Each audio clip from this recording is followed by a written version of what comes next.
Hello book lovers! Today I'm doing Top 10 Tuesdays, which is a weekly meme hosted by the Broken the Bookish blog, and I'm going to put a link to this week's post down in the TARDIS. It's bigger on the inside. So today's topic is Top 10 Favorite Book Covers of Books You Have Read. Now, I was actually planning on doing, well, I've been planning for quite a while to do the beautiful covers and ugly covers tags, and but I haven't gotten around to it, and you know what? This was this week's topic, so I'm just going to do it. I'm going to pick my 10 favorite book covers for you. Okay, let's get started. Number 1. The Wizard of Oz Complete Collection Volume 2. I'm cheating a bit because I haven't actually read this yet, but I've read the first Wizard of Oz, and there you go. I just had to include it, though, because, I mean, seriously. I know I've talked about this in at least one video, probably two, but seriously, beautiful. Look at the spine. It's gorgeous. Just wanna hug this book. Anyway, yep. Number 2, Honey Baby Sweetheart by Deb Caletti. Come on. Yeah, it's just, I actually have 2 versions of this book because, well, look at this cover. I mean, I had to have it. I do that sometimes. I do that. I love, like, driving in summer and road trips and road trip stories, and this captures that feeling. Yep, yeah. I'm bad at explaining today, but that's okay. I'm not going to explain too much because I talk way too much during these top 10 videos, and I've got 10 books to get through. Obviously, that's what it says in the title, so I'm going to talk faster. Okay, yep, or less. Instead of faster, maybe I should talk less. Okay. Number 3. What Happened to Goodbye by Sarah Dessen. This is the new cover design thing. This is the paperback, so it's different from the hardcover, but this is the first one I have by Sarah Dessen that is one of her new covers, because they redid all of her covers so that they all kind of look the same with like the big name and yeah, so they look the same, and I love the new covers. Love. I actually owned this book in hardcover because I buy every one of Sarah Dessen's books the moment it comes out, but I lost it. My friend borrowed it, and she didn't give it back. So, yeah. But, so, pretty. Come on, pretty. I love all of Sarah Dessen's covers, usually. Number 4. Aristotle and Dante Discover the Secrets of the Universe by Benjamin Ilir Saenz. Probably the only one of these, besides the Wizard of Oz one, of course, that's going to be not a girl. That's not romance, except, well, kind of is. Well, no. Anyway, yep.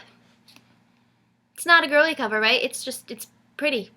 Does that make it girly if it's pretty? I didn't mean to say that. I mean, it's a boy book. It's about boys. So, yeah, but it's just beautiful. This is a beautiful, beautiful cover. And I totally do judge books by their cover. I mean, I think everybody does at, like, some level, because I saw this book in the store and I had never heard of it, and I had no idea, you know, like, what it was about or if it was going to be any good, but, I mean, I just saw the cover and I had to open it and read the description, which, of course, sounded good. Otherwise, I mean, I wouldn't have gotten it if it sounded bad just because it had a pretty cover. I'm not that shallow, but, I mean, yeah. The cover is definitely what drew me to the book in the first place, and I'm so glad because it is such a wonderful, wonderful, wonderful book. Number 5. The Fortunes of Indigo Sky by Deb Caletti. I think I have a couple on this list that are by the same authors, but I mean, I love her covers too. Yeah.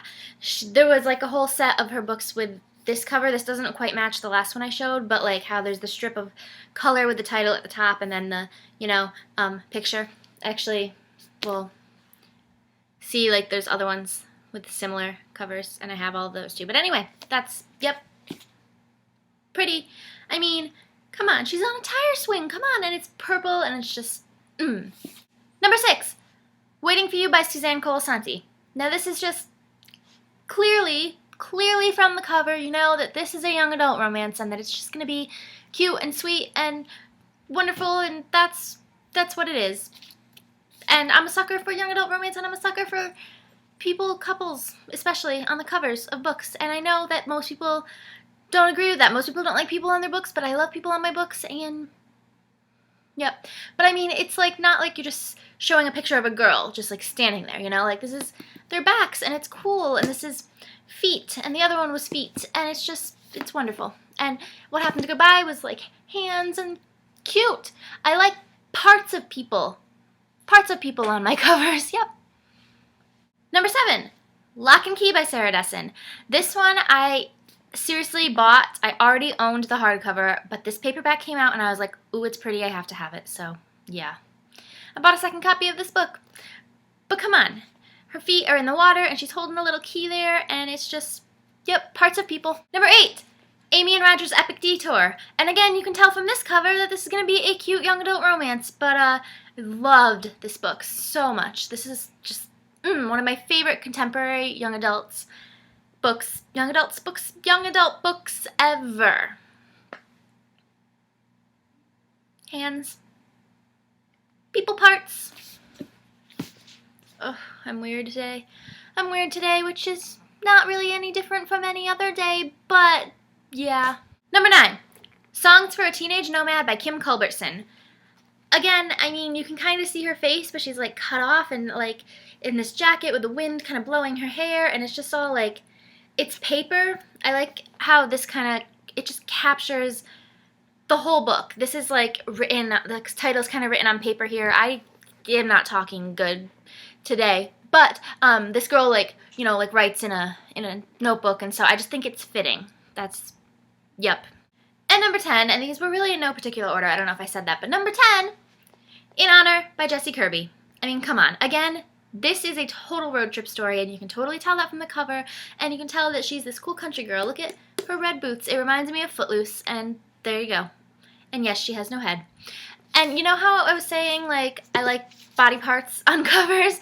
I remember reading articles, I guess it's been a little while now, but there was this big deal, like, big controversy about putting girls on covers, but like cutting off their heads or just showing their legs or whatever, and how it's like, is sexualizing the right word? I don't think it is. I don't remember what they called it, but they were saying it was bad, basically.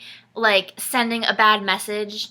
What is that word? When you, like, reduce women into their parts. You know? Somebody tell me what I'm talking about, because I don't know.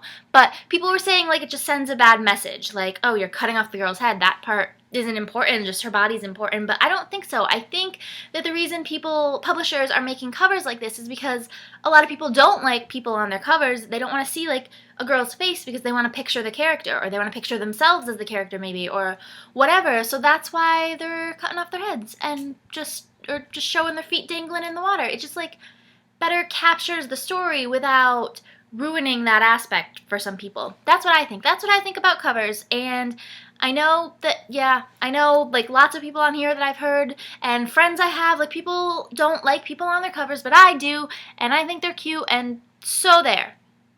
And yes, these were all young adult books, and I swear I do read adult books, but I love these covers. I love my girly covers, and that's that. So anyway, if you want to do this week's post, you can make a video response. You can link it up to the Broken the Bookish post for the week, because yep, and that's all for today. Okay guys, bye! Now go read.